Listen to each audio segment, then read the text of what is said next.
ગીર સોમનાથમાં નકલી દૂધ બનાવતી ફેક્ટરી પર સપાટો એસઓજી એલસીબીનું સંયુક્ત ઓપરેશન 4.68 લાખનો મુદ્દામાલ જપ્ત। ગીર સોમનાથ જિલ્લામાં આરોગ્ય સાથે ચેડા કરતા તત્વો સામે પોલીસ અને ફૂડ વિભાગે કડક કાર્યવાહી કરતા નકલી દૂધ બનાવતી ફેક્ટરીનો પર્દાફાશ કર્યો છે। તાલાલા તાલુકાના ગુંદરણ ગામના પ્રેમનગર નેસ વિસ્તારમાં થયેલા સંયુક્ત ઓપરેશનમાં એસઓજી અને એલસીબી ટીમે મોટી સફળતા મેળવી છે। એસપી જયદીપસિંહ જાડેજાના માર્ગદર્શન હેઠળ સ્પેશિયલ ઓપરેશન ગ્રુપ એસઓજી ટીમે દરોડા પાડી નકલી દૂધ બનાવવાનો કૌભાંડ બહાર લાવ્યો હતો। તપાસ દરમિયાન ખુલ્યું કે પામ તેલ અને પાવડર જેવા પદાર્થનો ઉપયોગ કરી કૃત્રિમ રીતે દૂધ તૈયાર કરવામાં આવતું અને રોજબરોજ નજીકની ડેરીઓમાં સપ્લાય કરવામાં આવતું હતું।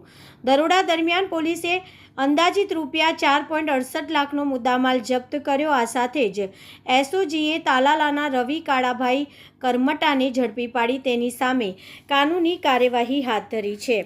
આ કાર્યવાહીથી વિસ્તારમાં હડકંપ મચી ગયો છે, જ્યારે લોકોના આરોગ્ય સાથે રમખાણ કરતા આવા તત્વો સામે કડક પગલાં લેવાશે તેવી પોલીસ દ્વારા ખાતરી આપવામાં આવી છે। બ્યુરો ચીફ મયુર બાબરિયા।